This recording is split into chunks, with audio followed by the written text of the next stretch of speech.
fire, road, etc., in its Nicobarese equivalent, the use of these words is carefully eschewed for the future, not only as being the personal designation of the deceased, but even as the names of the common things they represent. The words die out of the language, and either new vocables are coined to express the thing intended, or a substitute for the disused word is found in other Nicobarese dialects or in some foreign tongue. This extraordinary custom not only adds an element of instability to the language, but destroys the continuity of political life, and renders the record of past events precarious and vague, if not impossible.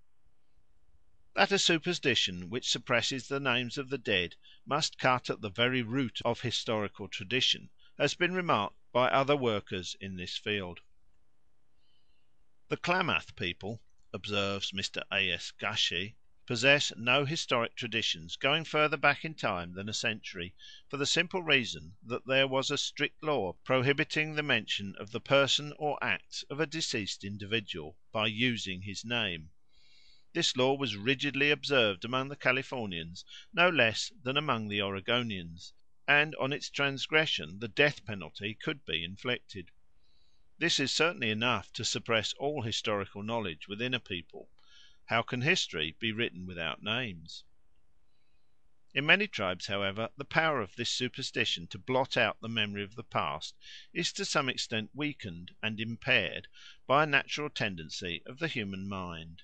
Time, which wears out the deepest impressions, inevitably dulls, if it does not wholly efface, the print left on the savage mind by the mystery and horror of death. Sooner or later, as the memory of his loved ones fades away, he becomes more willing to speak of them, and thus their rude names may sometimes be rescued by the philosophic enquirer before they have vanished, like autumn leaves or winter's snows, into the vast undistinguished limbo of the past. In some of the Victorian tribes the prohibition to mention the names of the dead remained in force only during the period of mourning. In the Port Lincoln tribe of South Australia it lasted many years. Among the Chinook Indians of North America, "custom forbids the mention of a dead man's name at least till many years have elapsed after the bereavement." Among the Puyallup Indians the observance of the taboo is relaxed after several years, when the mourners have forgotten their grief; and if the deceased was a famous warrior, one of his descendants, for instance a great grandson, may be named after him. In this tribe the taboo is not much observed at any time except by the relations of the dead. Similarly the Jesuit missionary Lafito tells us that the name of the departed and similar names of the survivors were, so to say, buried with the corpse, until, the poignancy of their grief being abated, it pleased the relations to "lift up the tree and raise the dead." By raising the dead they meant bestowing the name of the departed upon some one else, who thus became to all intents and purposes a reincarnation of the deceased, since, on the principles of savage philosophy, the name is a vital part, if not the soul, of the man. Among the Lapps, when a woman was with child, and near the time of her delivery, a deceased ancestor or relation used to appear to her in a dream, and inform her what dead person was to be born again in her infant, and whose name the child was therefore to bear. If the woman had no such dream, it fell to the father or the relatives to determine the name by divination or by consulting a wizard.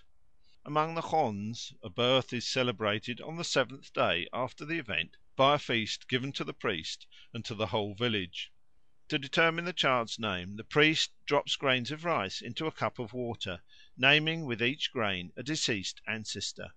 From the movements of the seed in the water, and from observations made on the person of the infant, he pronounces which of his progenitors has reappeared in him, and the child generally, at least among the northern tribes, receives the name of that ancestor.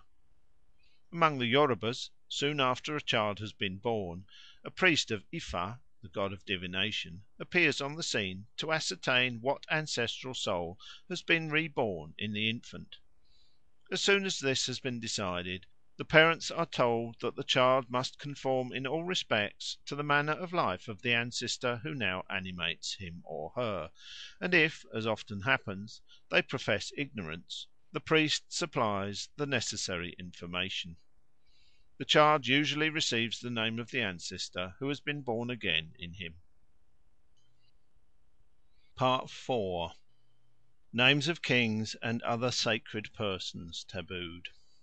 When we see that in primitive society the names of mere commoners, whether alive or dead, are matters of such anxious care, we need not be surprised that great precautions should be taken to guard from harm the names of sacred kings and priests. Thus the name of the king of Dahomey is always kept secret, lest the knowledge of it should enable some evil-minded person to do him a mischief. The appellations by which the different kings of Dahomey have been known to Europeans are not their true names, but mere titles, or what the natives call strong names. The natives seem to think that no harm comes of such titles being known, since they are not, like the birth names, vitally connected with their owners. In the Galla kingdom of Ghera the birth name of the sovereign may not be pronounced by a subject under pain of death, and common words which resemble it in sound are changed for others. Among the Bahima of Central Africa, when the king dies his name is abolished from the language, and if his name was that of an animal, a new appellation must be found for the creature at once. For example, the king is often called a lion.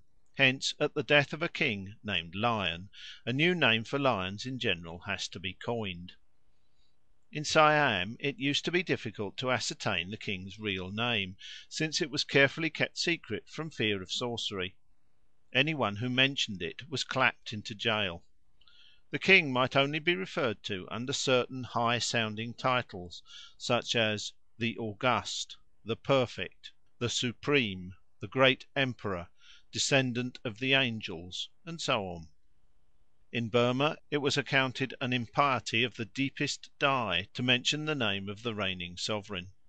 Burmese subjects, even when they were far from their country, could not be prevailed upon to do so. Even after his accession to the throne the king was known by his royal titles only. Among the Zulus no man will mention the name of the chief of his tribe, or the names of the progenitors of the chief, so far as he can remember them. Nor will he utter common words which coincide with, or merely resemble in sound, tabooed names. In the tribe of the Dwandwis there was a chief called Langa, which means the sun. Hence the name of the sun was changed from Langa to Galla, and so remains to this day, though Langa died more than 100 years ago. Again, in the Gnumayu tribe, the word meaning to herd cattle was changed from Alusa or Ayusa to Kagesa, because Umayusi was the name of the chief. Besides these taboos, which were observed by each tribe separately, all the Zulu tribes united in tabooing the name of the king who reigned over the whole nation. Hence, for example, when Panda was king of Zululand, the word for a root of a tree, which is impando, was changed to nkabo. Again, the word for lies or slander was altered from amatsebo to amaquata, because amatsebo contains a syllable of the name of the famous king Cetshwayo. These substitutions are not, however, carried so far by the men as by the women, who omit every sound even remotely resembling one that occurs in the tabooed name. At the king's kraal, indeed, it is sometimes difficult to understand the speech of the royal wives, as they treat in this fashion the names not only of the king and his forefathers, but even of his and their brothers, back for generations. When to these tribal and national taboos we add those family taboos on the names of connections by marriage, which have been already described, we can easily understand how it comes about that in Zululand every tribe has words peculiar to itself, and that the women have a considerable vocabulary of their own. Members, too, of one family may be debarred from using words employed by those of another. The women of one kraal, for instance, may call a hyena by its ordinary name; those of the next may use the common substitute; while in a third the substitute may also be unlawful, and another term may have to be invented to supply its place. Hence the Zulu language at the present day almost presents the appearance of being a double one; indeed, for multitudes of things it possesses the character of a single.